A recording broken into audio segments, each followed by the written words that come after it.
Bom, na verdade, o que eu vou mostrar hoje para vocês é o que eu aprendi de macrofotografia, dando cabeçada e a minha maneira de fazer a macrofotografia, né? Então, o primeiro contato que eu tive com macrofotografia foi em 2000. A gente estava fazendo uma trilha na Serra da Cantareira e eu encontrei o Robson Bucci, que eu não conhecia, e ele tinha um monte de equipamentos, coisas enormes, porque ele é uma pessoa muito criativa, né? Há 22 anos atrás, a gente não tinha a facilidade de importação, a facilidade de comprar equipamentos, comprar coisas que hoje em dia a gente encontra facilmente no Mercado Livre, encontra no AliExpress, né? Então, ele inventava as coisas para poder fotografar. Então, eram umas coisas enormes, uns difusores grandes, tal. E foi o meu primeiro contato com ele, e ele me deu um cartão que mostrava as fotos, tudo. Eu acabei me interessando e fui procurando descobrir como fazia macrofotografia, né? Depois eu encontrei diversas vezes o Robson Bucci no Jardim Botânico e ele me ensinou muita coisa e eu comprei muita coisa também, achando que ia facilitar a vida e no final eram coisas que não funcionavam na prática, né? Então eu dei muita cabeçada, tive que improvisar muita coisa e nesses últimos, sei lá, 15 anos, eu basicamente só foquei em macrofotografia. Eu fazia macrofotografia de inseto, fazia macrofotografia de colisão de gotas, fazia macrofotografia de joias, e o meu universo era só aquilo. Eu não fazia outra coisa além. Minha fotografia era focada em macro. De uns 3, sei lá, de 5 anos para cá que eu comecei a diversificar um pouco e comecei a fotografar outras coisas. Então, eu sou muito bitolado, é muito difícil até eu fotografar outras coisas, porque eu tenho muita dificuldade de fotografar coisas além de um palmo de distância da lente, né? Eu estou aprendendo muita coisa com o Ricardo. Eu, a cada 15 dias, vou lá em Extrema e, nossa, ele compartilha um monte de coisa, então eu estou abrindo meu leque de conhecimento com o Ricardo. O Ricardo, outro Ricardo Takamura, ele também abriu um outro horizonte para mim, que é paisagem e astrofotografia. Mas, para mim, é bem novo isso tudo, né? Eu me bitolei em macro e é difícil mudar meu olhar, né? Então, a maior parte da minha vida de fotógrafo, então, é macro. Então, o que eu vou apresentar para vocês é a minha experiência, a minha vivência nesse universo. Então, eu vou falar um pouco de macrofotografia de inseto, macrofotografia de colisão de gotas e macrofotografia de joias, né? Veja bem, isso daqui é o meu olhar, o meu ponto de vista. Pode ser que eu esteja errado em muita coisa, não sei. Então, gostaria de compartilhar essa minha vivência com vocês, né? Os meus erros, os meus acertos e o caminho que eu acho que deu certo para a minha experiência. Então, agora, eu fiz uma apresentação que a semana passada eu testei 2 vezes fazendo live com o Marco Sanches. E a gente foi aprimorando, ele teve paciência de ver as 2 apresentações, a gente montou uma salinha de live e ele ficou lá dando opinião, tudo, porque ele ia viajar, não ia poder ver. Então, eu espero que tenha ficado bacana essa apresentação, tá bom? Com Então, certeza. com ele deu tudo certo, os filminhos, tudo, espero Vai que dar não dê certo. problema Nem se preocupe, agora, vai. tá? Toca Então, o vamos pau. lá. Cadê? É isso daqui. Eu fiz uma apresentação no Keynote e vamos lá. É aqui e aqui. Agora, vocês estão vendo? Opa, sim.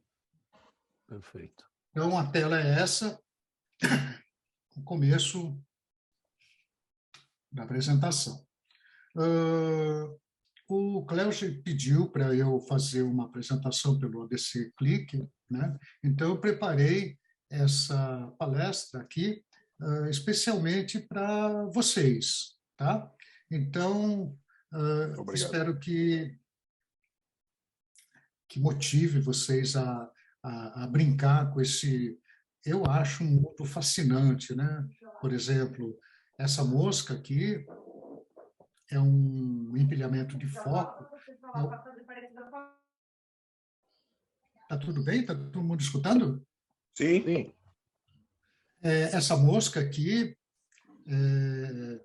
é uma mosca lá de Extrema, uma mosca que é uma mosca que o Ricardo deu as dicas de como congelar uma mosca.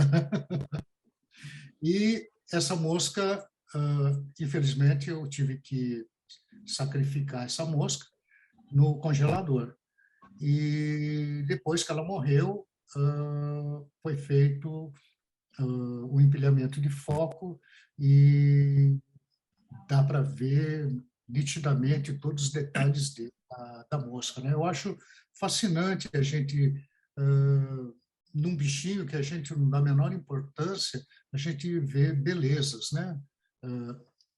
Então, essa é a introdução aqui da palestra. Então, agora vamos. Sempre tem uma polêmica com macrofotografia, né? É considerado macrofotografia quando você tem, no mínimo, uma proporção de 1:1 ou e vai até 10:1. Isso em relação ao sensor da câmera, né? Então, por exemplo, se o sensor tiver lá 3,5 centímetros de tamanho, se o bichinho tiver 3,5 centímetros de tamanho e a lente for 1:1, então vai preencher o sensor de uma câmera perfeitamente, então seria macrofotografia. Eu acho essa definição assim meio nada a ver, porque você consegue fotos muito bacanas com menos do que 1:1, meio para 1, 1/4 para 1. Eu acho que o mais bacana que que eu considero macrofotografia é uma foto que mostre detalhes. Então, grande parte das fotos que eu fiz, que até ganhou algum prêmio de macro, tudo, na verdade, não é macro. É uma foto, sei lá, close-up, uma coisa assim. Então, se convencionou chamar de macrofotografia tudo que aparece em detalhe. Para mim, isso basta. Não precisa ser, tá 1:1, tá 2:1, tá, né? Você consegue mostrar riqueza de detalhe com menos do que 1:1. Perfeito? Concordam? Não concordam?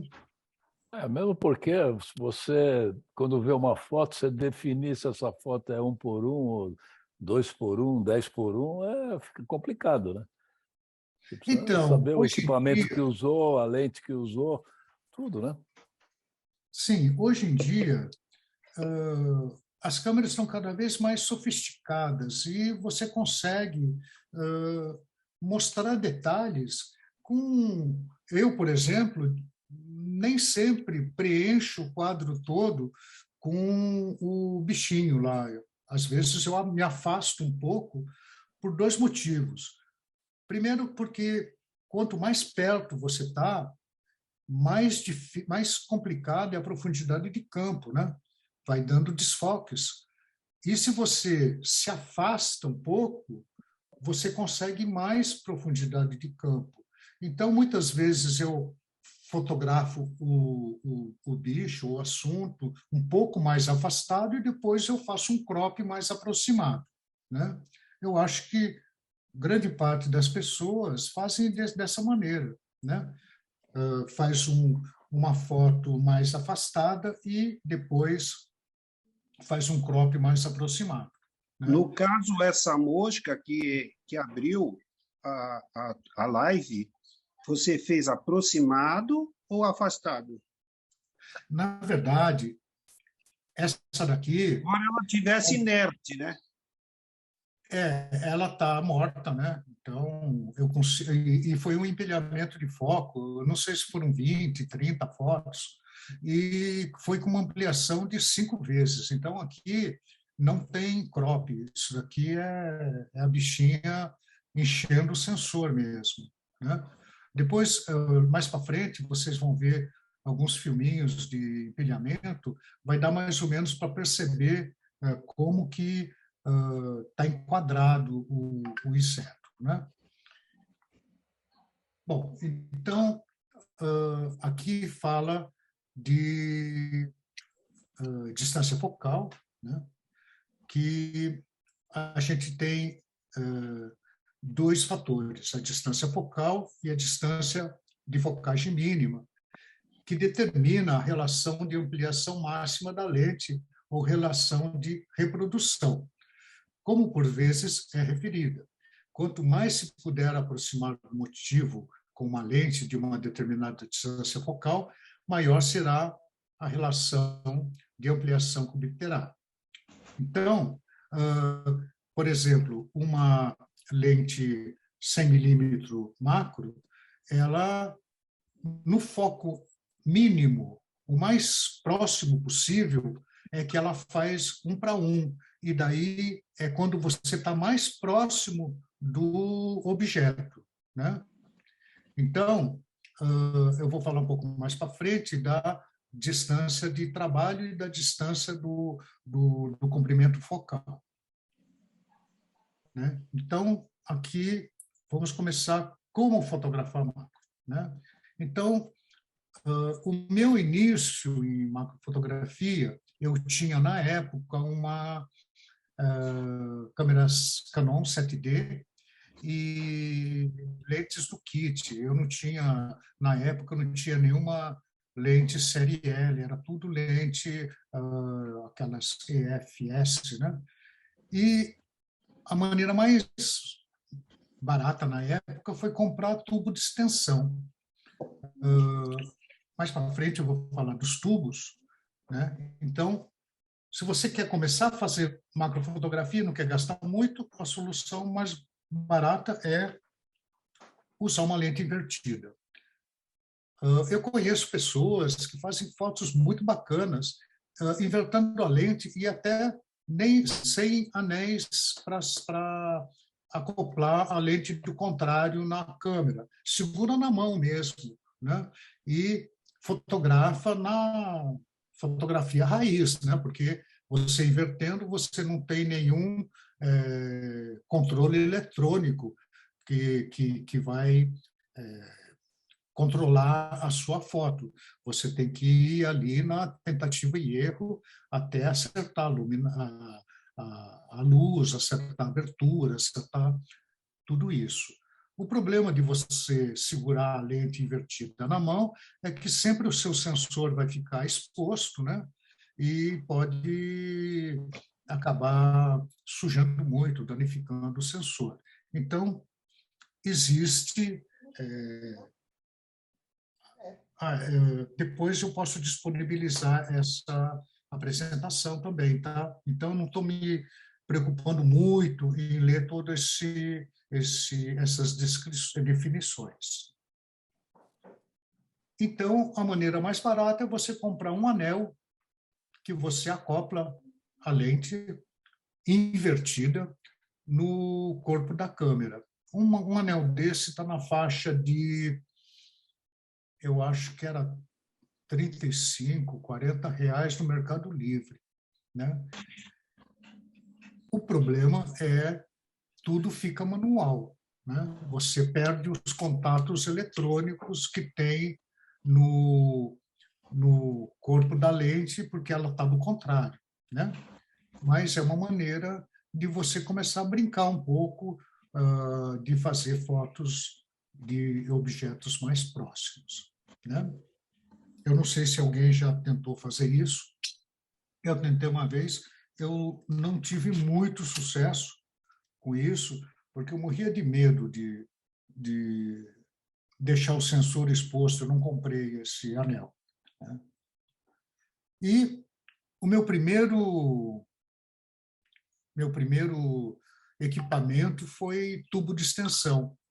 Só que naquela época, como não tinha muita informação, eu acabei comprando os anéis sem esses contatos eletrônicos.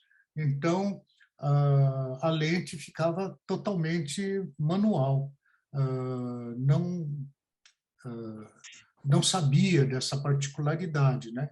Mas, mesmo assim, eu comecei a brincar, fazia alguma coisa, tentativa e erro, algum saía mais escuro, mais claro, tal, mas foi a minha entrada nesse mundo aí de macrofotografia.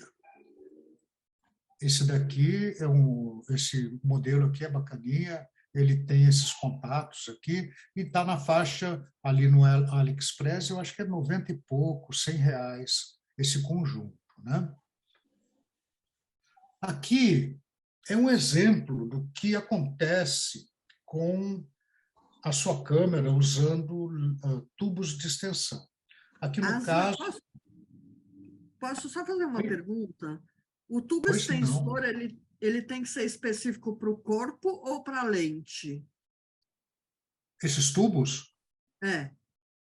Esses tubos é por marca, né? Você tem ali a conexão da Nikon, a conexão da Canon, a conexão da Sony. Você, quando for comprar, você tem que primeiro ver se é da marca da sua câmera. Em segundo lugar, se tem esses contatos eletrônicos para você não perder, se a lente for autofocus, de não perder essa parte eletrônica dela, né? Mas para cada marca tem um tipo de tubo. Então, o tubo ele tem que ser compatível com o corpo, com a marca do corpo, mas aí qualquer uma das minhas lentes eu vou poder usar.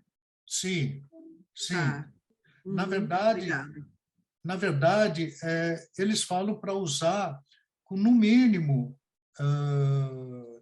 aqui no caso, 55 milímetros. Não usar com grandes angulares, por exemplo, né? Porque não daria tanta aproximação quanto uma lente. E quando está usando aqui a lente do kit, que aqui está nesse exemplo, você não usa em 18, você usa em 55. Sim, tá? Sim, tá. Então, a primeira imagem é como seria a foto sem o tubo de extensão, só com a lente do kit, né, em 55.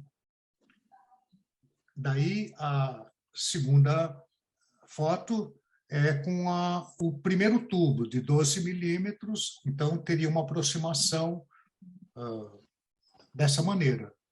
Com o tubo de 20 milímetros, que é a terceira foto aqui, ela amplia um pouco mais.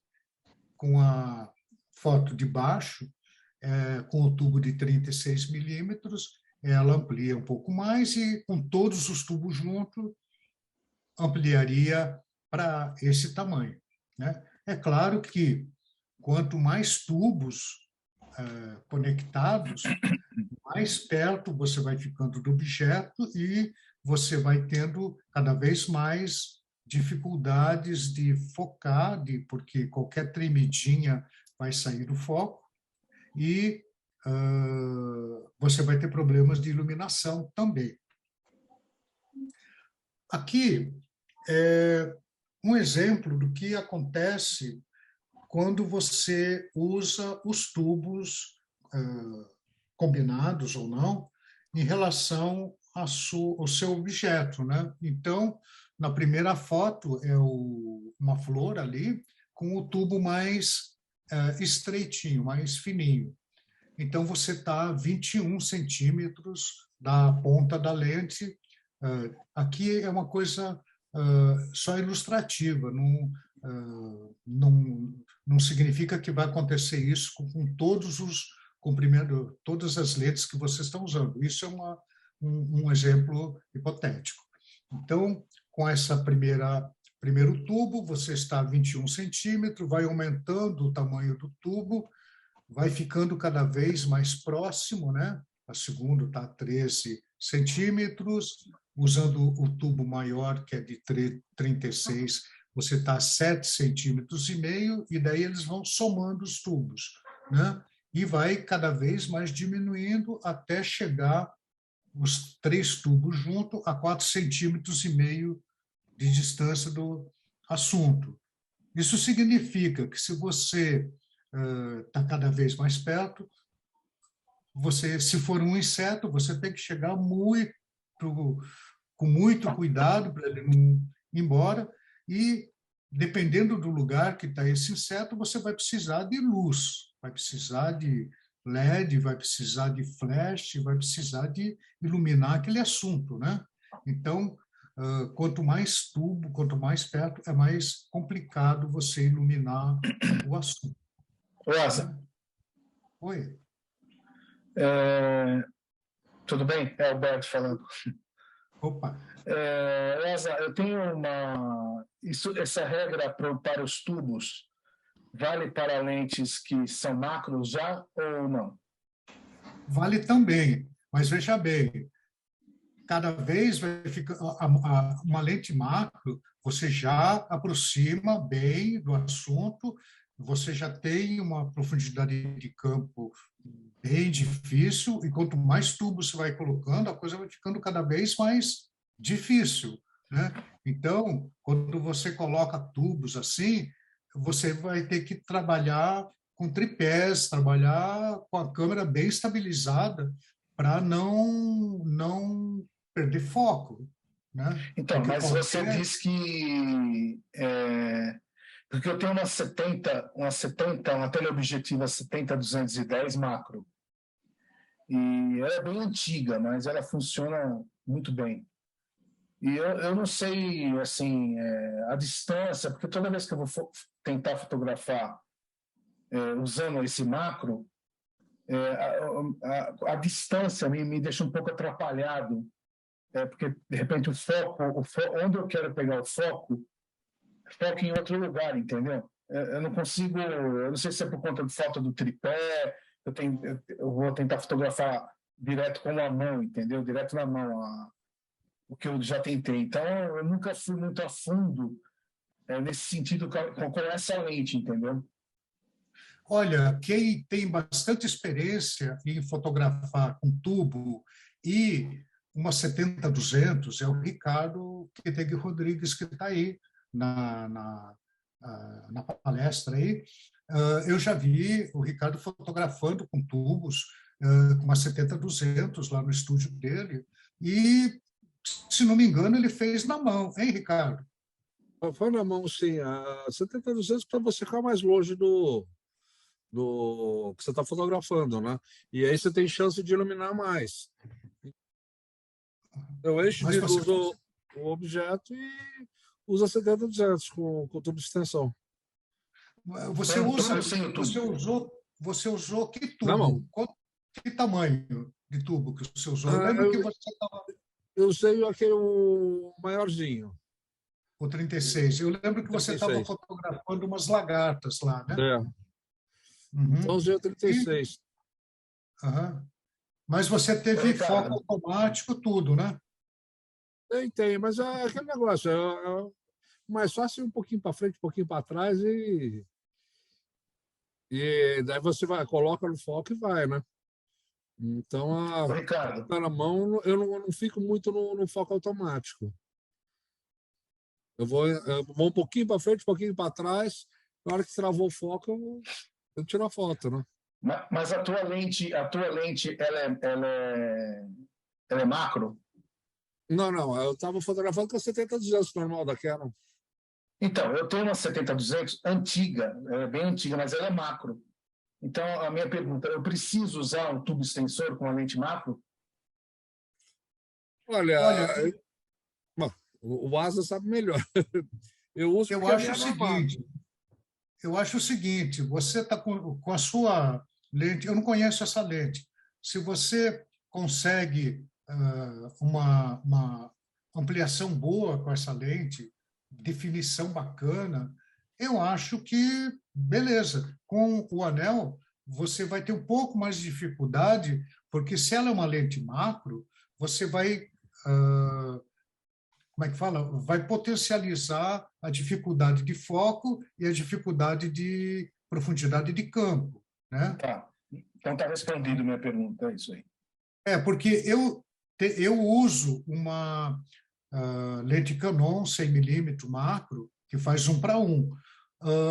Eu não gosto de usar tubo. O tubo que eu uso lá, ela é o tubo o mais fino da Canon, equivaleria a 12 milímetros, por aí, 14 milímetros. Eu não gosto de colocar tubo muito grande na lente macro, porque ela começa tudo bem, ela amplia mais, mas começa a ficar mais difícil de fotografar. Como eu uso uma outra lente mais especializada para foto mais próxima, então eu procuro não sacrificar tanto a 100 milímetros, entendeu? Azar, posso fazer uma pergunta para não perder esse ponto que você está da explanação? É o seguinte, eu queria entender o seguinte, no caso, usando o tubo extensor, com os contatos eletrônicos, mesmo com os contatos eletrônicos, eu acredito, posso estar errado, que o foco manual seja mais propício do que o automático? Olha, normalmente eu desligo o foco automático da 100 milímetros, que tem foco automático, né? Eu normalmente desligo por quê? Quando eu quero... deixa eu primeiro explicar por que eu uso duas lentes. Eu uso a lente 100 milímetros, que faz 1:1 e faz infinito também. É uma lente versátil, porque você faz desde retrato de pessoas até fotografia de um inseto mais detalhado. E eu uso uma 65 MTE, que faz no mínimo 1:1 e no máximo 5:1. É uma lente totalmente manual e eu não consigo fotografar uma pessoa. Eu só consigo fazer foto 1:1, no mínimo. Então, eu ando normalmente com as duas lentes, porque se eu tenho um bicho que ele é pequenininho, tudo, eu uso a lente que faz ampliação maior. Se eu acho uma borboleta grande, uma lagarta grande, não caberia na lente 1:1, 5:1 da Canon. Eu teria que usar a lente 100 milímetros, que faz desde infinito até 1:1. Então, eu consigo colocar o bicho ali, pode ser enorme o bicho, dentro do quadro inteiro, né? Então, eu costumo usar essas duas lentes e, quando eu uso a 100 milímetros, eu já tenho mais ou menos uma ideia de que tamanho o bicho pode entrar inteirinho. Eu coloco em foco manual por uma razão muito simples. Se eu estou no foco automático, ele fica procurando o foco e, muitas vezes, ele faz um enquadramento que é menor do que eu quero ou maior do que eu quero. Então, eu prefiro ajustar isso na mão. Eu tenho mais controle, porque eu tive meu aprendizado com lentes manuais, entendeu? Perfeito. Então, eu prefiro desligar o autofocus e ir na mão. Perfeito, é exatamente isso que eu estava imaginando. Uhum.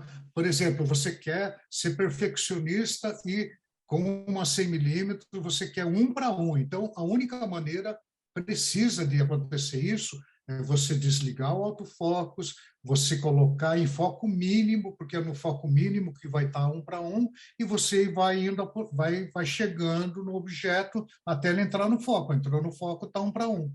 Entendeu? Perfeito. Eu não uso o foco manual da lente, né? Eu vou um pouquinho para frente, um pouquinho para trás, até entrar no foco, né? Manual, vai um pouquinho para frente, um pouquinho para trás. Porque é mais fácil do que você ficar procurando o foco. São duas formas, né? São duas formas, mas eu sigo mais isso que o Asa falou. Eu uso mais no foco manual mesmo. Não, eu também, no manual, mas assim, em vez de ficar procurando... Entendi, você procura por posição, né? Entrou em foco... Não, mas eu penso assim, você usando o tripé para fazer uma fotografia... tá. Isso é na mão. Puxando o tripé para trás, para frente... Não, isso é na mão. Né? Outra razão que eu uso o foco manual é que o que impressiona, eu acho, é você ter o olho do... É que nem quando fotografa as pessoas. O olho está focado, a foto fica bonita. Com o inseto acontece a mesma coisa. Se você vai no foco automático, muitas vezes o foco automático ele pega num local do bichinho que não é o melhor foco para o olho. Então, eu deixo em manual, vou aproximando ou afastando, e na hora que eu olhar, que eu perceber que o olho está brilhando, o olho está focado, eu disparo. Eu não gosto de ir no foco eletrônico, porque muitas vezes você não consegue apontar diretamente para o olho do bichinho, entendeu? Quase. Opa! No caso da mosca, você falou que fez um empilhamento de foto, né? De foco ou de... E você fez um foco, você fez foco, várias fotos de foco no corpo do bichinho, diferentes, tipo assim, no olho, no corpo dela. Aí depois você fez um empilhamento, é isso? Você falou que tirou 30 fotos. Na verdade, o empilhamento de foco que eu gosto de fazer é com trilho. E a coisa funciona assim: você faz o foco na parte mais próxima do bicho, tá? E daí você trava o foco ali. O foco não vai mexer mais ali. E quem vai andar é o trilho que vai andar levando o equipamento todo. Então, você vai ter fatias de foco como uma tomografia computadorizada. Né? E para a gente que não tem isso? Oi? E para a gente que não tem esse trilho? E daí você tem o bicho todo fatiado em foco e você empilha isso, junta tudo isso. Eu uso um software específico de empilhamento de foco, que chama Helicon Focus. O pessoal você pode empilhar isso no Photoshop, você pode empilhar isso em diversos softwares. Eu gosto do Helicon porque ele foi feito especificamente para empilhamento de foco. Então, você tem 3 possibilidades de empilhamento. Então, você tem como é que fala? Você tem 3 chances a mais de colocar o seu empilhamento focado. Ele tem uma maneira que empilha melhor linhas, tem uma maneira que empilha melhor coisas confusas. Então, você escolhe nesse software a maneira que você quer empilhar, coisa que o Photoshop não te permite, por exemplo, né? Então, tá. E se a gente não tem, esse trilho que você tem, acho que a maioria não tem, não sei.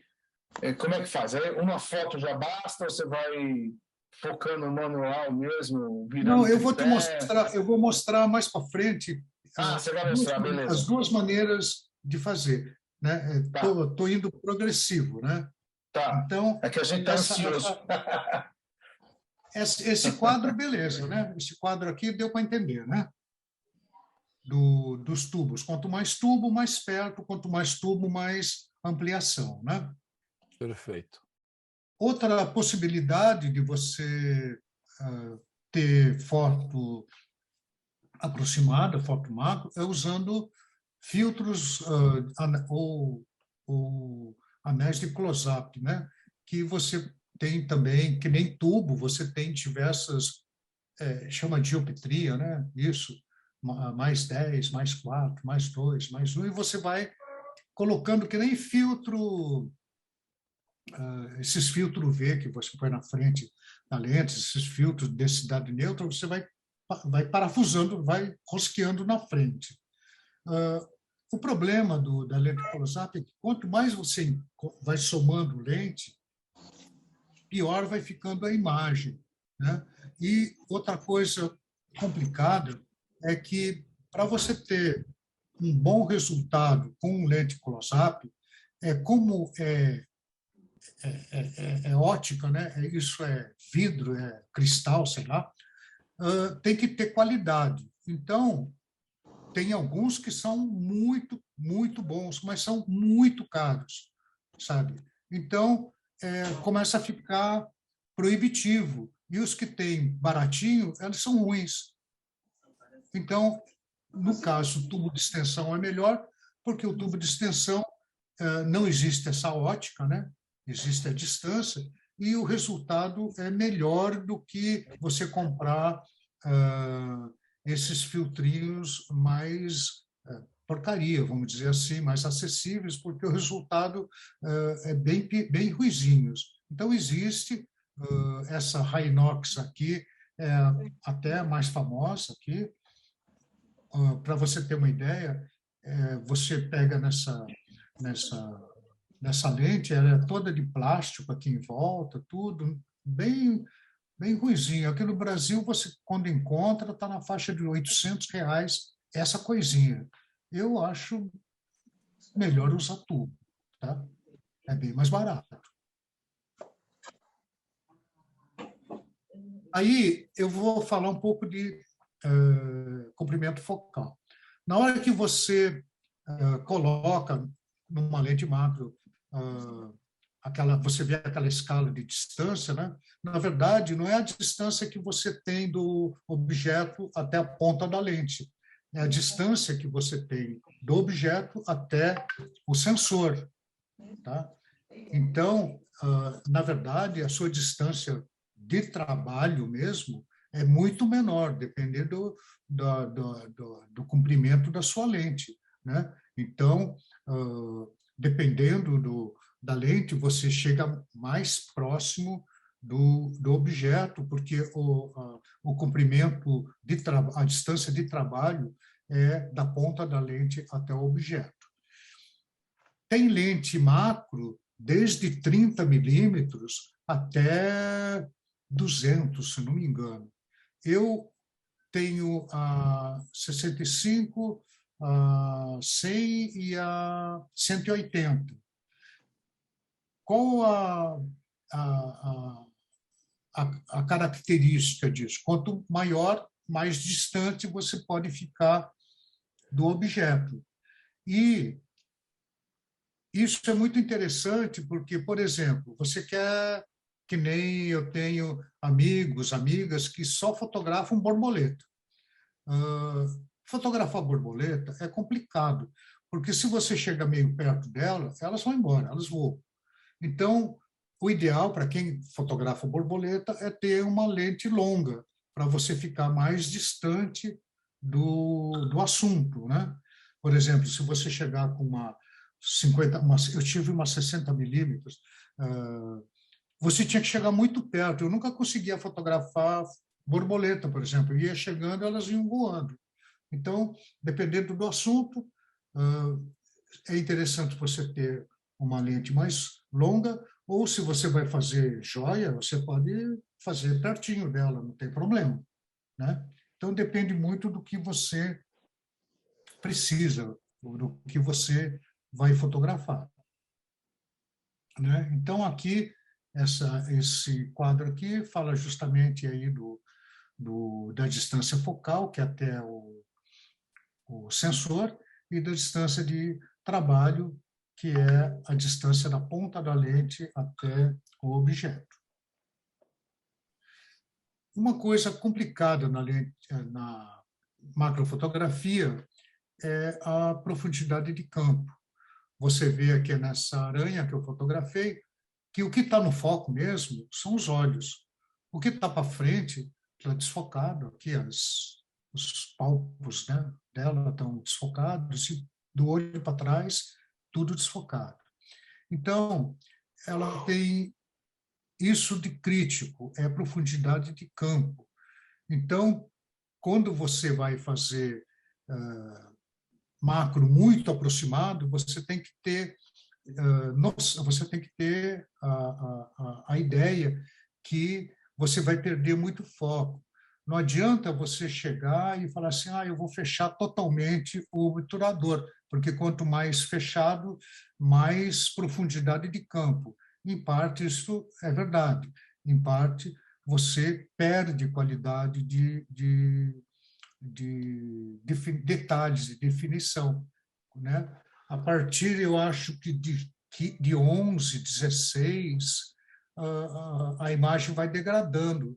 Então, logo que eu comecei a fotografar, eu fechava todo o obturador, tal, e achando que eu ia ter muita profundidade de campo, ia ficar... Na verdade, não é isso que acontece. A imagem vai degradando.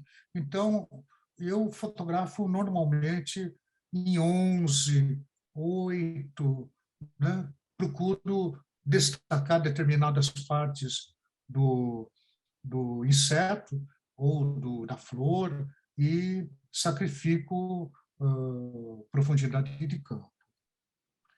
Então, aqui você vê essa lagartinha, né? Essa lagartinha aqui, eu fotografei lá no Botânico, você vê que a profundidade de campo é muito, muito complicada. Aqui só o olho dela está focado, né? E o biquinho dela o focinho está desfocado para trás também. Então, a faixa de foco é muito, muito estreita, né? Aqui também você vê nessa vespa o olho que está mais próximo da lente, aqui os pelinhos do focinho, do bico aqui estão mais... E o outro olho está completamente fora de foco. Isso até dá um efeito bacana, tal, mas muitas vezes você quer tudo focado, né?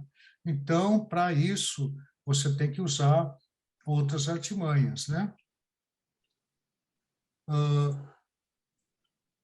A Canon lançou agora, pelo que o Marcos Sanches me falou, que usa Nikon, na Nikon já tem isso há um tempo, chama-se variação de foco.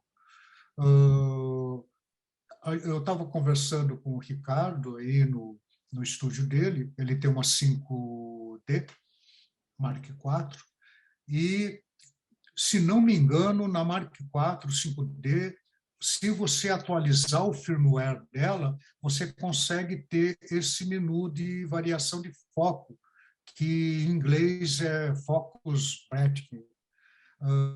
E você consegue fazer tipo um empilhamento de foco, mas a partir do autofocus da câmera, né? da lente.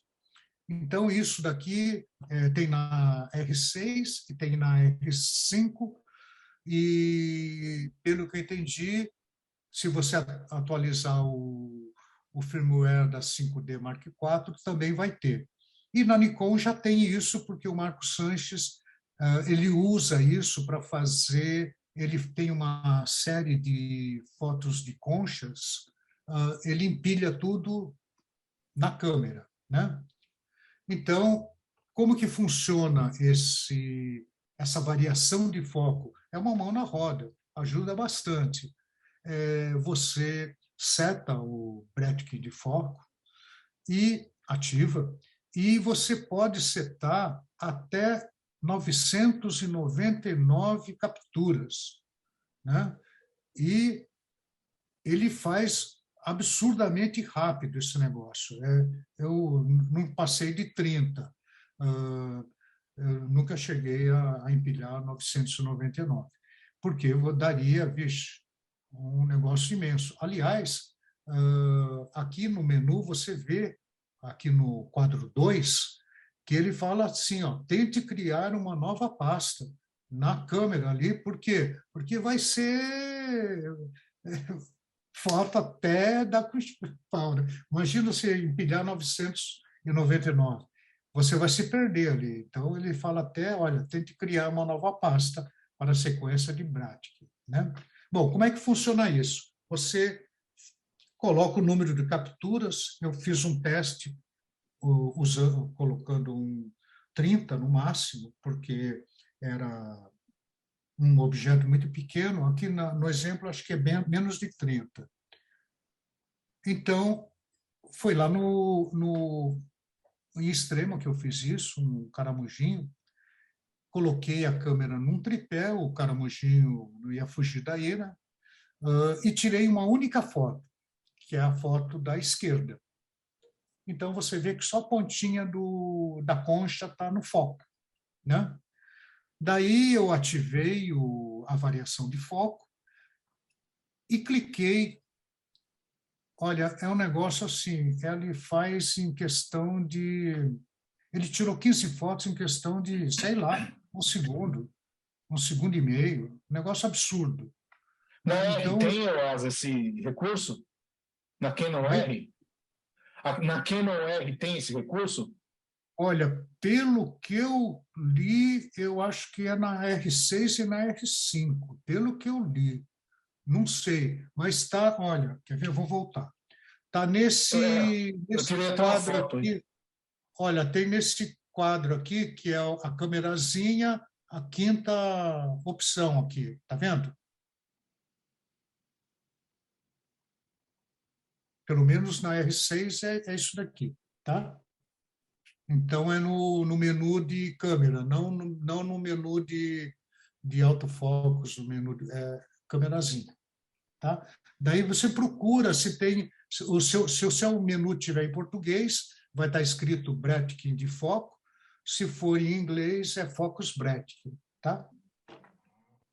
Bom, mas então você vê que é muito rápido, é muito, muito bacana isso, porque você coloca o negócio ali, apertou o disparador, ele 2 segundos está ali, 15 fotos na sua câmera. Ele não dá um resultado reunindo as 15 fotos, tá? Você vai ter que pegar as 15 fotos, colocar no Photoshop e juntar as 15, tá? Poderia ter um recurso, né, que nem tem no HDR, que nem tem no múltipla exposição, dele dar o resultado somando tudo. Seria mais bacana ainda. Mas isso daqui já, olha, eu achei muito legal. Né? Qual o problema disso? O problema disso é que você não tem flash que acompanhe isso. Né? Então, você ou vai ter que fotografar de dia, numa luz bacana, ou você tem que ter LED, luz contínua, em cima do assunto, porque com flash você não consegue acompanhar a sequência de disparo da câmera, né? Mas, olha, é um recurso show. Bom, agora, depois que as pessoas começam a gostar de fotografar com tubo, gostam de fotografar invertido, tal, daí começa a dar vontade de ter uma lente macro, né? A primeira lente macro que eu comprei foi uma EFS cropada para Canon cropada, que era uma 60mm, que era a lente mais barata da Canon na época. Eu não sei qual que é a mais barata agora. E era muito legal. No momento que você começa a ter uma lente dedicada, a coisa fica mais bacana, né? E a lente que eu recomendo para quem quer comprar é a 100mm. No caso da Nikon, é a 105mm. Por que a 100mm, a 105? Porque elas são muito versáteis. Elas são tem uma definição fantástica. Você consegue fazer 1:1 e você consegue fazer foto para o infinito. Você faz um retrato absurdamente definido. E, como é 2.8, você tem um desfoque de fundo para retrato sensacional. Então, é uma lente que tem um custo-benefício muito bom, né? Aqui, no caso, é uma 100mm série L da Canon, mas eu tive uma 100mm sem ser série L, que também era muito bom e custava 3 vezes mais barato do que uma L, né? E tinha um resultado bacana também, né? Qual a vantagem de você ter uma lente dessas? É você poder fotografar, olha, essa borboleta que era meio grandinha, a cigarra ela é enorme, né? Você consegue fazer menos de 1:1, então tudo cabe no seu enquadramento. Então, se alguém quer comprar uma lente macro, eu gosto da 100mm. E também você tem uma distância um pouco maior do assunto que uma 60 te permite, que uma 65 te permite, que uma 50 tilt shift te permite. Então, é uma lente legal. Eu fiz muito foto de festinha de criança e para fotografar aqueles docinhos, fotografar os brigadeirinhos, fotografar as coisinhas todas, decoração. Nossa, essa lente sem macro dava uma definição em primeiro plano, um desfoque de segundo plano bacana. Então, é uma das minhas preferidas. Eu costumo usar a minha lente com um anel de aproximação da Canon, que é um anel estreito, não é um anel tão grande que ela passa a fazer 1,4:1. Ela aproxima um pouquinho mais do que isso, sem perder a qualidade. Então, é uma das lentes que eu recomendo. Todas essas fotos, fazendo propaganda do Muxarabe, foram feitas em extremo. E essa é a lente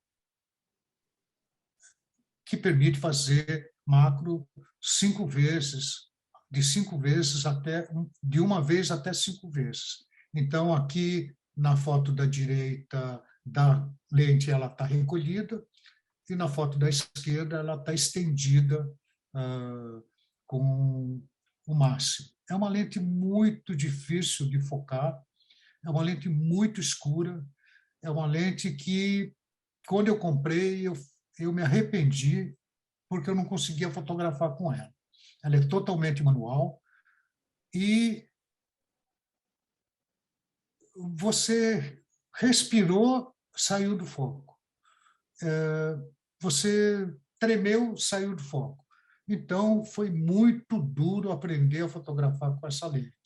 Mas depois que você aprende as manhas da lente, você consegue fazer fotos como essa da joaninha, que era uma joaninha bem pequena, uma joaninha de meio centímetro, e esses ovinhos de percevejo, que são minúsculos. Nossa, é muito pequeno. Então, é difícil, mas o resultado é impressionante, né? E uma coisa que quando eu fui fazer macrofotografia, eu quebrei a cara. Eu levava um tripé enorme da Manfrotto e para tentar fotografar inseto. E até eu ajeitar o tripé no lugar, os bichos iam embora. Ninguém ficava esperando eu fotografar. Então, eu não recomendo um tripé normal para fotografia em campo e para fotografar bichinho. É fria. Eu acho que ele é muito bom para você fotografar produto, para você fotografar planta, fotografar coisas que não vão fugir, né? E, além do que, fotografar em campo, carregar todo equipamento, carregar mais tripé, é muito peso, né? Quando eu comecei a fazer macro, eu ia todo fim de semana no Jardim Botânico de São Paulo e passava o dia fotografando. Eu chegava às 9 e ia embora às 5. E você imagina, passar o dia inteiro andando com equipamento e um tripé nas costas. É complicado. Daí eu fui me adaptando e comecei a usar mini tripé. Você vê o tamanho do mini tripé, cabe na palma da mão. É um tripé que as perninhas até esticam um pouco, né? Ele estabiliza a câmera.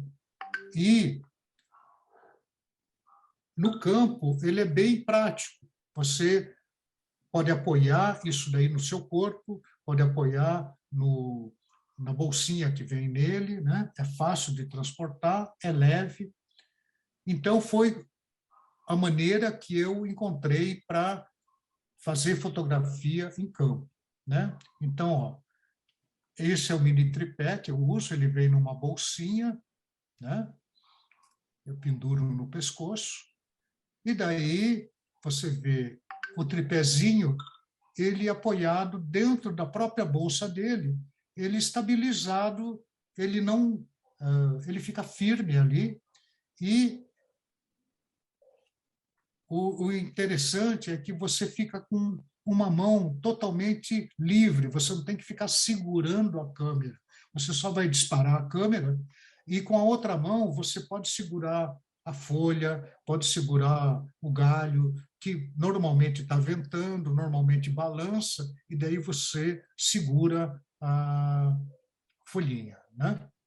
Então, eu recomendo, olha, mini tripé, para quem vai fazer fotografia em campo, é bacana. Aqui eu estou fazendo umas fotos usando aquele Bradkin de foco da câmera. Então, como o flash não consegue iluminar a cena, eu adaptei aqui um LEDzinho para iluminar o assunto que eu vou fotografar, porque ele vai tirar um monte de foto em questão de segundo, né? E você vê que eu estabilizo o assunto todo aqui na minha perna, na foto 2 aqui está dentro da bolsinha do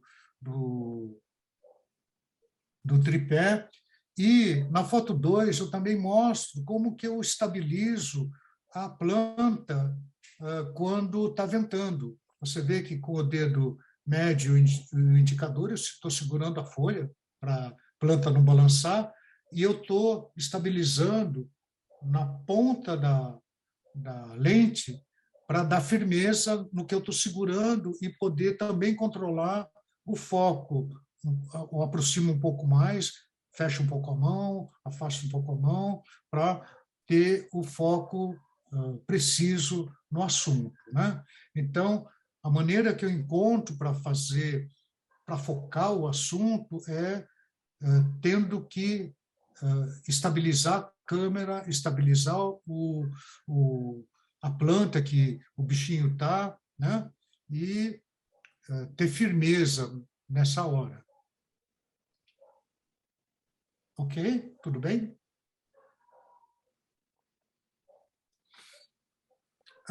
Esse setup aqui é um setup que eu usei há mais de 10 anos. Eu gostava demais desse setup. É um flash duplo da Canon, que infelizmente, há coisa de 4 meses atrás, pifou. O flash não funciona mais. Mandei para a Canon, aqui em São Paulo, está há 4 meses, esperando peça do Japão. Não funciona. E era um setup que eu gostava muito, porque aqui eu estou usando 3 difusores diferentes. A foto maior é o difusor que vem no flash. Não gosto muito dele. Ele fica muito marcado, esses retângulozinhos. Na foto de cima aqui é o difusor que eu fiz com um copinho de plástico. São 2 copinhos redondos. Eu gosto muito dessa iluminação. E na foto de baixo foi o último difusor que eu fiz. Eu cortei um globo de plástico de luz e esse difusor ficava em cima da ponta da lente e os flashes difundia a luz no branco do plástico, né? Infelizmente, o flash pifou. Aqui também eu estou estabilizando, na foto de cima, a planta com os 2 dedos, e eu ia colocar o dedão na ponta da lente para a folha não balançar, né? Outra coisa, nesse sistema, a câmera toda ficava estabilizada no meu pescoço. Tem uma alça azul, e nessa alça tinha um círculozinho de plástico, onde esse mini tripé da Manfrotto entrava ali e a câmera toda ficava firme no pescoço, né? Então, você vê que eu seguro a câmera com alguns dedos só e para disparar. Eu não preciso ficar segurando a câmera com 2 mãos. Eu sempre gosto de ter uma mão solta para segurar o assunto. Agora vamos falar de trilho. Por que vamos falar de trilho? O trilho facilita muito você focar, fazer um ajuste fino de foco quando o assunto está parado, né? Fazer lá num objeto, num produto, numa planta, ele dá um ajuste milimétrico e também possibilita você fazer empilhamento de foco. Aqui também funciona aquela lei de quanto mais barato, pior. Quanto mais barato o trilho, mais impreciso ele é, né? E quanto mais preciso, mais caro. Existem trilhos lineares, assim, e existem trilhos combinados, que você tem o avanço tanto para frente, para trás, e lateral, né? Então, na foto lá de baixo mostra como a câmera fica em cima do trilho, né? Então, isso é legal porque alguém falou que tinha que levar o tripé para frente, levar o tripé para trás, né? Aqui, no caso, você põe mais ou menos ali e você só vai girando os parafusos para a câmera ir para frente, a câmera ir para o lado. Então, isso facilita muito e te dá um ajuste fino bem legal, porque nem sempre você consegue ter local para colocar o tripé e ficar mexendo de lugar, né? Então, esses trilhos são ótimos. Eu tenho o maior ali, o preto, foi baratinho e é bem preciso. ele tem muito jogo, né? Então, se você quiser fazer empilhamento de foco, é duro controlar quanto você está avançando, né?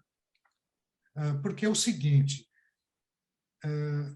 é bom quando você vai fazer empilhamento de foco, você conhecer a sua lente. Então, se você vai fazer um empilhamento de foco, é legal você saber qual é a profundidade de campo que a sua lente tem, porque daí você faz um empilhamento sem não gasta frames com foco, como é que fala? Sobrepor foco. Você acha que sua lente tem 1 centímetro de profundidade de campo, né?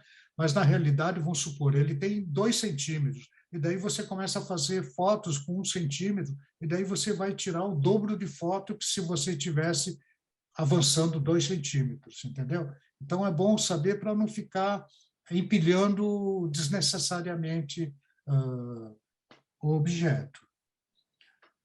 No caso, eu fiz muito empilhamento manual. Atualmente, eu uso um trilho computadorizado. Ele faz tudo sozinho. Eu só preciso falar para ele quanto que eu quero que ele avance. E ele avança, dispara a câmera, o flash também é disparado. E aqui, no caso, eu tinha montado um esquema para fotografar em campo. Então, eu tinha umas lanterninhas LED, isso é muito velho, isso. E eu conseguia uma ampliação de uma formiga, a formiguinha está lá na frente da lente, um pontinho preto, né? E a formiga é essa que está aqui. Claro que ela está morta também e foi empilhado aí. Então, aqui é um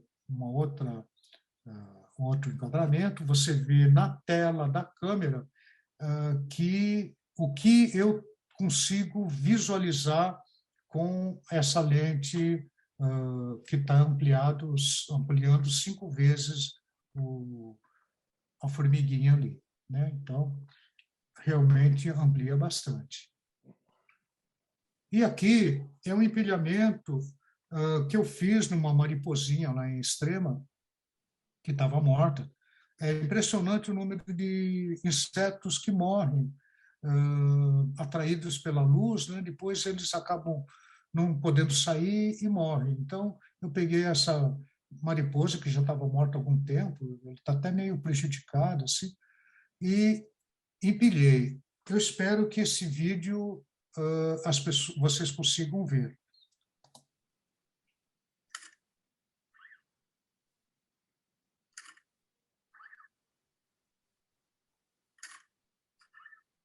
Aí é a central, né? E você viu que eles dispara sozinho, o flash, a câmera, e isso daí foi utilizado 2 flashes sem fio da Godox, comandado pelo transmissor ali em cima da câmera, né? Aqui é um outro empilhamento. Eu mudei o setup, coloquei um difusor, que era aquele difusor de luminária, fiz um fundinho, criei um cenáriozinho ali com uma folha de fundo, né?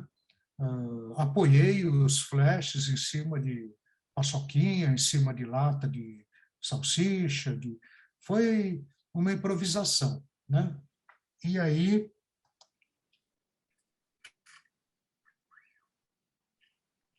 eu estou fotografando uma mosca, eu falo, vão ser 15 fotos, ele já está fazendo, ele está avançando 341 milímetros, e ele está avançando sozinho, fazendo as fotos todas, né? Depois eu vou pegar essas fotos e vou empilhar para dar um resultado assim. Que beleza. Fica bacana, né? Fica... Você viu aquela foto da Vespa que foi feito, né? Incrível. A foto do olho da Vespa estava no foco, mas o resto para trás estava tudo desfocado, lembra? E para trás também. Aqui na mosca está tudo no foco, né? Foram 15 fotos, né? Se não me engano. Tem que falar da parte da limpeza da mosca também, né? Sim. Teve um trabalho de limpeza aí na mosca. A mosca estava morta, né? E fica com poeirinha, fica com coisinhas em cima, daí passa pincel, sopra com aquele sopradorzinho, dá uma ajeitada, dá uma maquiagem na mosca, né? E fica bem bacana. Claro que tem também um trabalho de retoque, porque por mais que você limpe, sempre sobra sujeirinhas em cima do bicho, né? Mas eu fico impressionado quando eu vejo uma foto dessa com com esses pelos, né? Parece assim umas coisas assim muito rude, né? Umas coisas. E é mosca caseira, viu isso daí? Todas essas. Essa foto é premiada? Eu não sei se já tive mosca premiada, mas eu acho que não foi essa aqui, não. Que linda, Lá no maravilhosa. final eu mostro algumas fotos. Bom, daqui é um outro setup de... você vê que eu vario muito a iluminação, né? Aqui, nesse caso, é um filme mais antigo, eu não tinha aqueles flashes sem fio da Godox que eu comprei há 1 mês e meio, 2 meses atrás. Eu tinha esse outro flash, eu tenho esse outro flash da Godox, é um AD200, um só, que eu tinha levado para a Extrema, e daí, para conseguir fazer a iluminação, eu coloquei um pedaço de papel aqui do lado, aqui em primeiro plano, um rebatedor. Oi? E aí, eu uso para conseguir posicionar a mosquinha, pinças, alfinetes, para conseguir colocar na posição, né? Então, aí também foi com o trilho.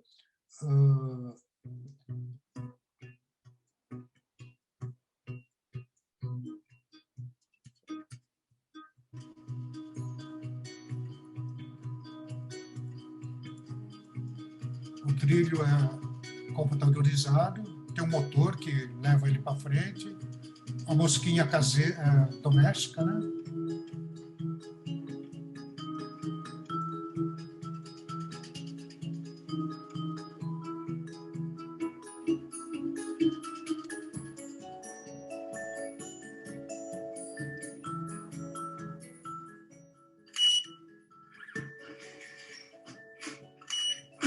Depois que eu dou o start, ele faz tudo sozinho, tá?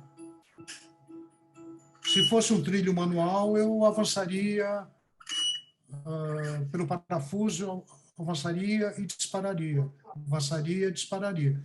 Na verdade, é a mesma coisa, só que aí é mais rápido, né? E o resultado foi essa foto. Aqui eu bobeei um pouco, que o primeiro plano aqui eu não tinha percebido, mas tem 2 anteninhas aqui que ficaram desfocadas porque eu não percebi que elas estavam ali. E flashes. Olha, para fazer macrofotografia, você vai precisar de luz, principalmente se você estiver em campo, porque muitas vezes o bichinho está ali no meio das folhas, das coisas, que é escuro, embaixo de árvore, que é mais escuro ainda, então você vai precisar de luz, ou luz contínua ou flash, né? Então tem diversos modelos de flash. Esse central aqui é um ring flash, né? É que nem aquelas que maquiadora usa, né? Aquela coisa circular, assim. Eu não gosto muito porque dá uma luz muito flat, muito dura. eu prefiro os flash gêmeos, né? Aqui é um que está acoplado dois que estão acoplados na frente da lente. As fotos de baixo são flashes comuns que usaram um dispositivo para posicionar os flashes. E o totalmente da esquerda aqui é um sistema que a Nikon já tem faz tempo. A Godox copiou agora, é totalmente sem fio, tem um transmissor e é vendido aos pares, né? É vendido, o conjunto vem 2, mas no círculo você consegue colocar até 6 flashes, né? Comandados pelo transmissor. Eu tenho dois desses. É muito bacana porque ele é muito leve, muito fácil de utilizar. E o problema de você usar flash, todo mundo que fotografou já com flash sentiu o problema da luz dura, né? Se você pega o flash e usa o flash disparando direto dele, a luz é muito dura. Então, sempre o mesmo acontece quando você fotografa os bichinhos, principalmente se você fotografar besourinho que tem brilho na coraça, na casca dele. Tem muita coisa que reflete a luz e fica uma luz dura, fica uma luz muito feia. Então, usa-se difusores, né? Que nem softbox em estúdio, tudo. Aqui, no caso, diversos desses, é tudo gambiarra, né? Você vê que na primeira foto ali foi usado um transmissorzinho, porque o flash está num trilhozinho fora, foi colocado um softbox feito em casa. Na foto de baixo aqui, os difusores eram tudo copinho de plástico, né? Com o flash batendo em cima. As fotos centrais é um softbox que resolveram fechar a parte da frente e abrir a parte de baixo para colocar um plástico para difundir a luz, né? O da direita é uma gambiarra ali, puseram um pedaço de cartão prateado para refletir a luz para baixo e passar ali naquele plástico transparente. E o outro aqui também é um domozinho translúcido com o flash disparando em cima do difusor. Aqui é uma outra gambiarra, é um tubo de batata Pringles que foi cortado e jogado, e a luz vai ser direcionada para frente da lente, né? Para o lado direito aqui, você vê que o difusor que tem na câmera ali, que está usando o flash pop-up dela, né? É um coador de café, né? Então, o importante é jogar luz ali em cima do assunto, não importa como, mas jogando luz, beleza, né? Então, eu usei muita gambiarra também para jogar luz ali. Essa foto central é um difusor muito caro, é de uma empresa que fabrica só difusores, caríssimo. Um difusor desse aí, que é todo feito de plástico, não sei o quê, eu acho que colocado aqui no Brasil sai mais de R$1.000. Muito caro.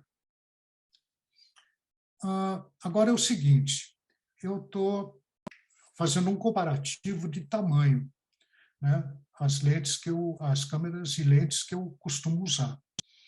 Então, quando o assunto precisa de distância, eu uso uma 180 macro.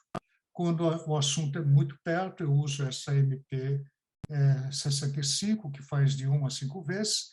E tem esse brinquedinho do lado aí, que é uma mirrorless. Eu tenho essa câmera já há uns 4 anos, eu acho.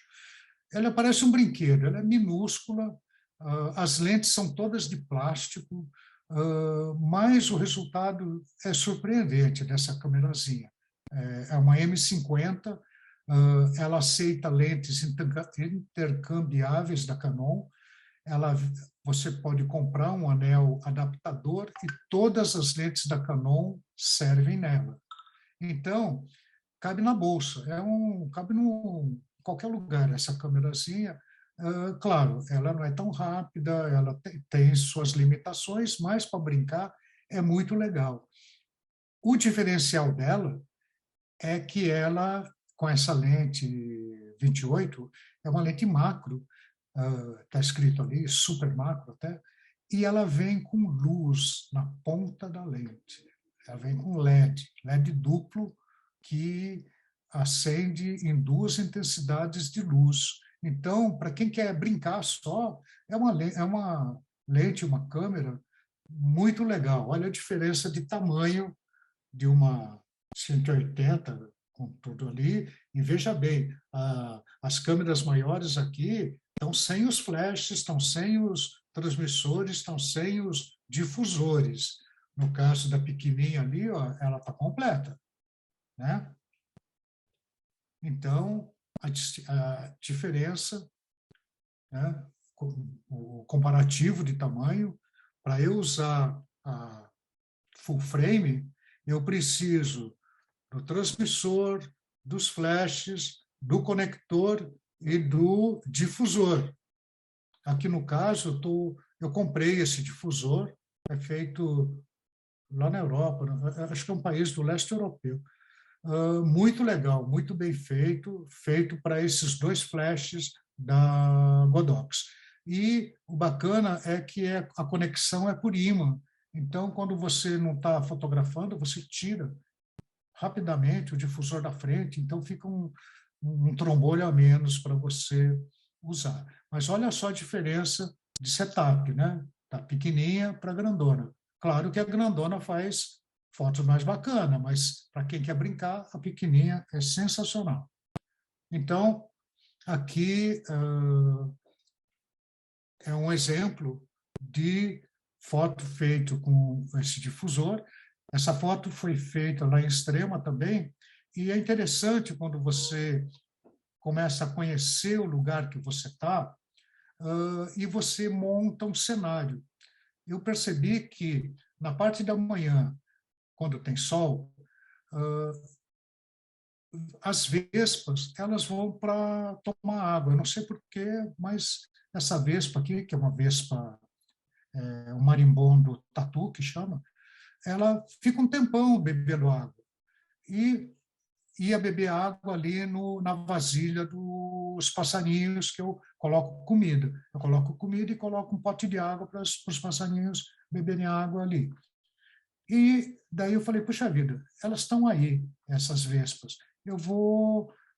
para fotografar na vasilha de plástico é muito feio. Então, o que eu fiz? Eu pus uma folha na vasilha de plástico, pus uma pedra, montei um cenário. E eu sabia que a vespa ia estar lá. Então, quando você conhece o hábito do bicho, é legal porque você pode fazer foto com mais tranquilidade, né? Então, eu até coloquei uma cadeira, fiquei ali sentado esperando. Na hora que a vespa voltou para tomar água, eu sabia que ela ia ficar um tempão ali, fiz a foto. Então, é legal quando faz foto de bicho que você conheça os hábitos, né, do bicho, né? A época do ano, essas coisas todas. Aqui são as fotos feitas com a Canon M50.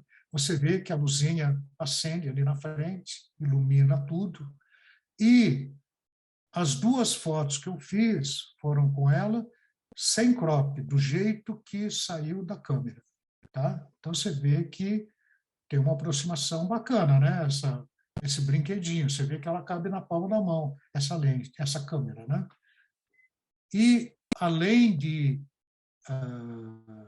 fazer fotos macro, quando eu viajei para o Atacama, eu não quis levar 2 full frame. Eu levei uma 5D e levei esse corpo da M50, que é minúsculo, e coloquei o anel adaptador e uma lente 100-400. Então, ficava até engraçado, porque o corpo era minúsculo para a lente, né? Mas eu não queria carregar muito peso na época. E fez essa foto, essa câmerazinha. Até ganhou medalha de ouro no Brasília Photo Show do ano passado. Você vê que é um brinquedinho que tem uma resolução bacana também, né? Então, não é só câmera cara que faz foto bacana, eu acho. Essa M50, se não me engano, custa 3 ou 4 vezes mais barato do que uma R6. Né? Bom, vamos voltar para a macro. É muito importante você montar cenários com... aprendi isso com o Ricardo, viu? O Ricardo monta cenários assim, fantástico para as fotos dele, e você jura que as fotos foram feitas na natureza, hein, Ricardo? Então, aí no caso, eu estou usando terceira mão, que eles chamam, mas aí tem 6 mãos, né? Que é usado para soldar componente eletrônico. E daí, então, olha, cada mãozinha segura alguma coisa ali, né? Segura rebatedor, segura florzinha, segura... E vai posicionando e montando o cenário para fazer a foto. Então, eu acho bacana esse tipo de coisa, porque acaba facilitando o posicionamento das coisas, né? Você vai fotografar um vaso de flores, assim, você vai posicionando e segurando as coisas, né, da melhor maneira possível, né? Fiz uma limpa ali no canteiro, ali, Ricardo. O que eu gosto aqui é que eu jogo no estúdio, vou mudando os flashes do lado que eu quiser, faz a luz que quiser. A vantagem de você montar o cenáriozinho é que é um ambiente controlado, né? Depois você fala que estava voando o bicho, depois conta outra história, né? Mas... Uhum. E agora vamos falar um pouco de fotografia de joias. Como eu fazia muita macrofotografia, chegou uma hora que eu conheci umas designers de joia que pediram fotos para eu fazer de joias, né? Esse anel duplo maior aí, de uma designer de joia muito famosa, e faz joias absurdamente caras. Eu acho que essa joia aí tem não sei quantos diamantes, acho que era 100 e poucos. Esse anel estava avaliado, se não me engano, em R$40 mil. Era um negócio doido. E é um negócio grande, assim, né? E fotografei muito para ela. Fotografei anos joias. Mas chegou uma hora que começou a cansar fazer fotos de joia, porque é muito trabalhoso a pós-produção da joia. Como você fotografa a joia muito próxima, por mais polida que a joia esteja, por mais bonita que ela esteja, tudo aparece na foto próxima da joia. Risco, mancha, reflexos, um monte de coisa. E, se for prata ainda, mais mancha ainda. Prata tem muita mancha. Então, chegou uma hora que eu cansei de retocar a foto, porque eu perdia mais tempo retocando foto do que fotografando, né? Com o tempo, eu comecei a gostar das joias, fui me interessando e comecei até a fazer curso de joias. Eu fiz 5 anos de joalheria e as fotos aqui da direita são peças que eu fiz para minha mulher, né? Na verdade, todas as joias que eu fiz, eu dei de presente para ela.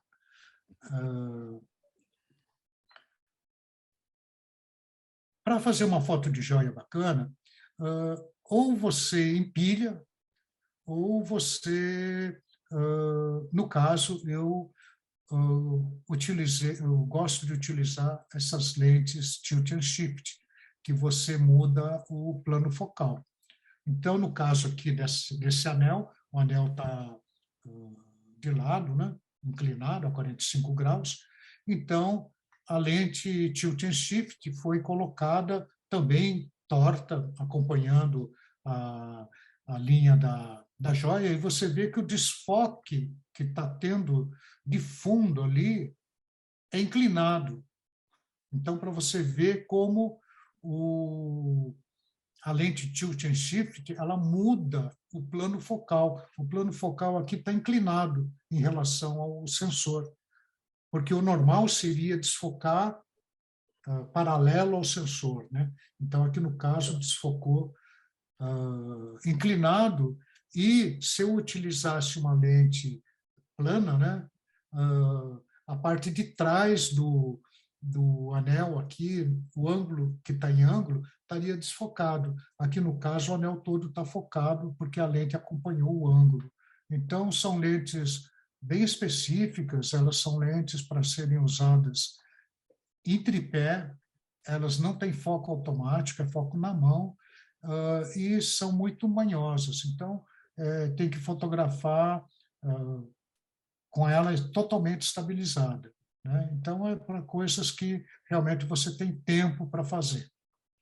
Usa em arquitetura, né?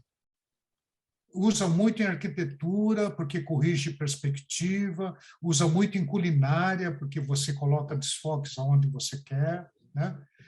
Bom, e aí qual a dificuldade de você deixar um anel em pé, né? Então, por exemplo, o anel aqui duplo é tranquilo, porque ele é largo, nem precisa de nada. Você pôs ele em cima do acrílico ali, ele ficou paradinho, porque ele é largo e tem base para ficar em pé. No caso desses anéis, eles são estreitos, eles são finos. E o que normalmente se usa para deixar um anel de pé é massinha. É uma massinha da Prit. Depois que eu acabar a apresentação, eu até mostro aqui a embalagem. É uma massinha chamada Multitac da Prit, que são pequenos quadradinhos de massa que elas grudam e são reposicionáveis. Então, o normal é você colocar aquela massinha na base e pôr um anel em cima. Beleza. Funciona bem aí com anéis mais largos e com anéis que não tenham pedras tão pesadas. Quando o anel é fino, como nem esse de cima, ou esse aqui de baixo, que tem uma pedra transversal, não segura, cai. Então, eu bolei um sistema, isso daqui também foi posicionado dessa maneira, eu bolei um sistema para posicionar anel. Não importa se o anel é fino, se o anel é grosso. Então, eu mandei cortar um disco de acrílico e, usando o fio de pesca mais fino que eu achei, acho que é 0,10, 0,20, uma coisa assim, com os clipezinhos, né? Eu passo por dentro do anel, tensiono e ele fica parado. Eu inclino ali, coloquei uma madeirinha, no caso, tal. Aqui no detalhe você vê como é que fica o anel, e depois é muito fácil você retocar isso, esse fio de pesca, no Photoshop. Então, a dificuldade maior de joia, além de você retocar os riscos, tudo, né, é você posicionar, colocar o anel de uma maneira que ele fique parado, né? A maneira que eu descobri foi essa, né? Eu acho que é a melhor solução. Tem gente que põe cola quente, pode danificar a base, pode, sei lá, dar mais trabalho para você. E sempre vaza. Se for naquele anel de 40 mil reais, é complicado. A cola quente. Não. Bom, né? Porque acaba o cola quente solta aqueles fiapos, né? Faz muita sujeira. Então, eu acho que esse esquema aqui é 10. É o que eu usei durante anos, né? Aqui são peças que eu fiz e você vê, são fininhas, né? E estão posicionados tudo com fio de pesca, né? São anéis de latão, não é ouro, e são anéis de prata, né? Daí eu posicionei em cima de textura para não ter que ficar recortando. Aqui eu usei uma caixa nesse pendente azul e eu usei uma caixa de som. Essa textura da caixa de som, né? O anel de cima, a textura é daquele. Eu vou até levar aí para a próxima vez que eu for aí em Extrema, o Ricardo. Isso é uma base para churrasqueira. Opa, eu gostei. Você é uma base, sei lá, teflon, não sei o que é. É uma película que você põe em cima da grelha e assa a carne aí e não suja a grade. Vou até levar para você. Né? E esse outro pendente vermelhinho eu e o aí, Carcará agradecemos. foi pendurado só num varalzinho. Agora, vamos falar um pouco de captura de inseto em voo. Uma das coisas mais frustrantes que eu tinha era querer fotografar um bichinho voando. Então, eu tive muito pouco sucesso e muita foto tirada, porque, assim, eu consegui, na verdade, fotografar, acho que era uma varejeira, porque a varejeira ela para um tempinho assim e fica paradinha, né? Mas inseto que está voando, assim, na hora que se dispara, o bichinho já foi embora, né? Então, eu quebrei a cabeça para fotografar inseto em voo. Isso daqui foi feito numa colmeia de jataí, aqui onde eu moro, aqui tem um ninhozinho de jataí, e usei um sistema chamado High Speed Capture da Cognisis, que é o fabricante, né? Então, a câmera fica em bulb aberto e essa parafernália aqui na frente, onde está escrito High Speed Shooter, é parafusada, rosqueada na frente da lente, ela fica fechada e na hora que dispara, ela dispara, se não me engano, 1/40.000. É um negócio absurdo a velocidade de disparo dessa coisa. Então, ele elimina aquele delay que tem o disparador, né? E o disparo é comandado por laser. Então, tem os flashes para fazer a luz e esses sensores eu programo como que eu quero que dispare. Então, tem o sensor A, o sensor B, eu posso programar falando, olha, quando alguma coisa cortar qualquer facho de laser, dispara. Ou dispara de A para B, quando passa de A para B, ou de B para A, ou quando passar simultaneamente. Então, tem N possibilidades. E a margem de sucesso é muito alta, né? Aqui é visto de cima o sistema.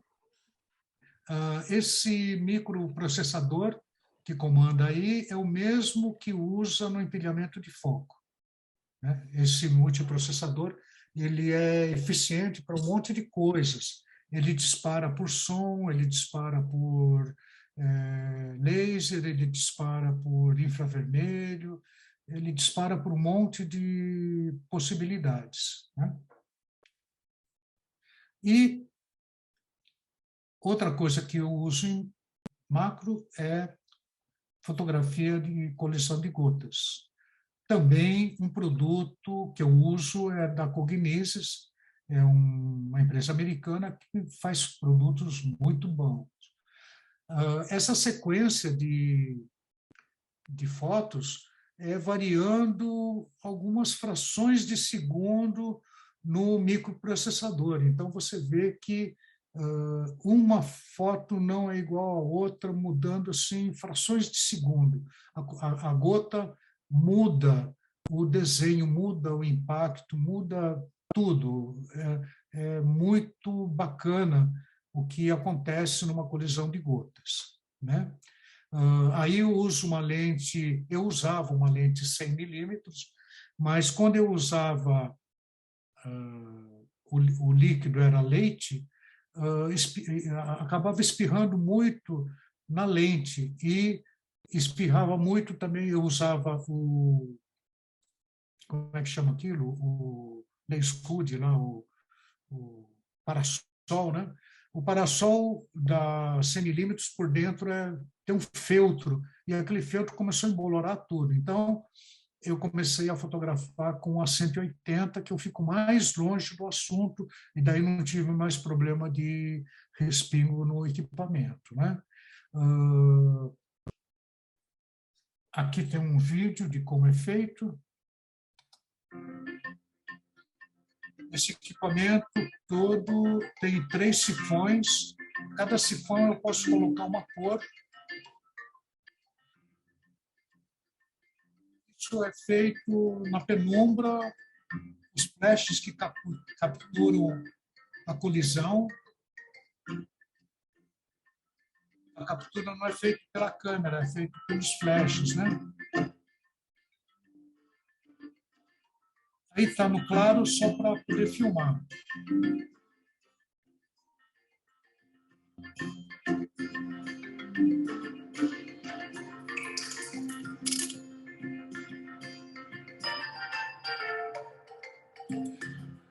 Essa colisão acontece quando 2 gotas são disparadas. Você pode disparar 3, depende da combinação que você quer. Aqui, no caso, eu estou usando um bico só, um bico central. Então, eles saem numa sequência, 2 gotas. A primeira gota, ela entra na água, ela tem o retrocesso, ela sobe uma coluna, e a segunda gota bate e causa a colisão. As 2 gotas são disparadas. A segunda bate em cima e faz a colisão, que é esse efeito que aconteceu aí. Para fazer esse tipo de gotas, eu coloco corante na água e altero a viscosidade da água. Eu coloco espessante na água para o desenho da água ficar mais bonito, porque se não coloca espessante, ela espirra muito e não dá desenhos bonitos, né? Outra coisa é usar leite integral. O leite integral tem uma viscosidade bacana, né? Só que, aqui no caso, usar leite, vai ter que encher o sifão todo de leite, colocar leite embaixo, então é muito, muito caro, né? Muito desperdício, né? Então, eu, no caso, usei água, né? Aqui tem colisão da foto maior, são 2 cores, tem a vermelha e a amarela, foram 2 bicos, e na foto da direita chama-se coroa, chama-se crown. No caso, não é disparado a gota dentro de uma piscininha, é colocado uma placa de acrílico, dispara uma gota, coloca corante alimentício e daí dispara uma segunda gota em cima para espirrar tudo, né? Aí, no caso, foram disparadas 2 gotas, uma está caindo, uma espirrou e a outra está caindo, né? Então, isso é o crown. Então, eu acho que aqui eu acabei.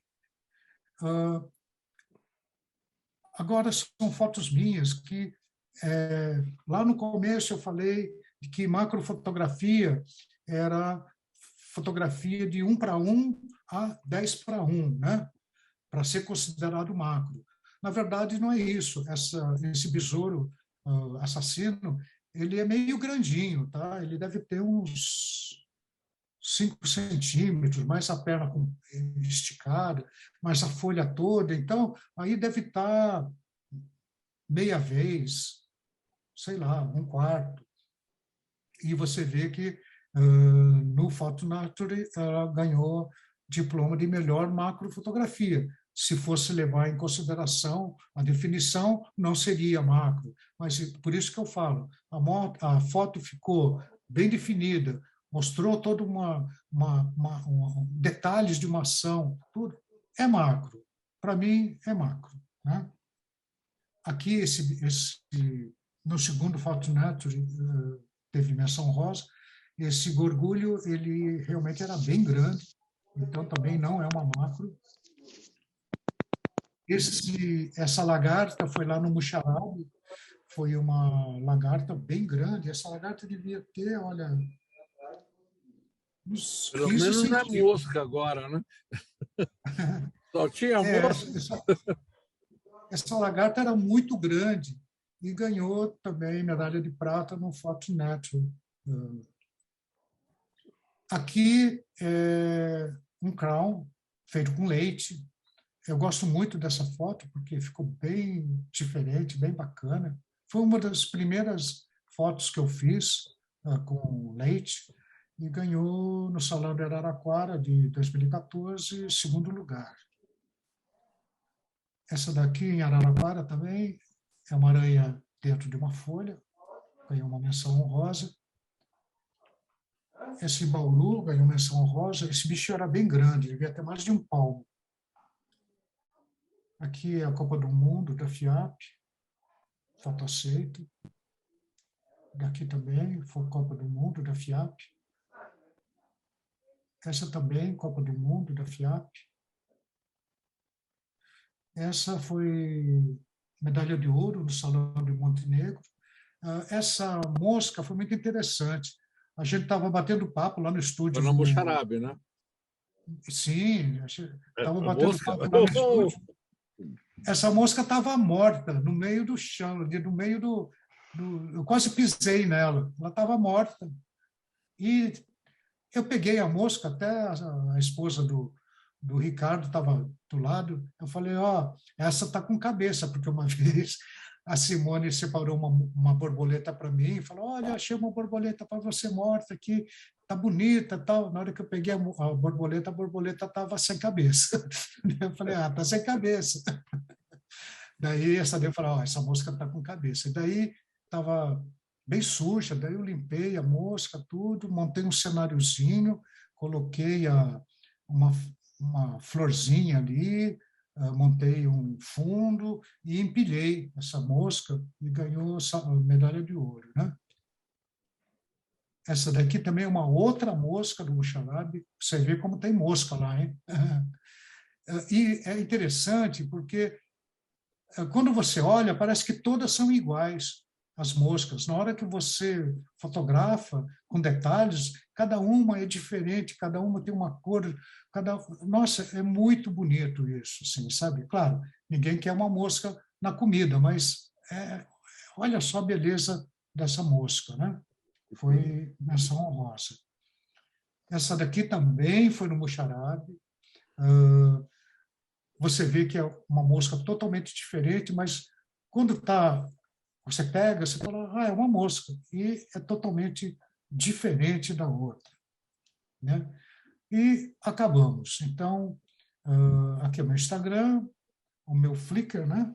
O meu Flickr, ele tem... um momentinho. Cadê?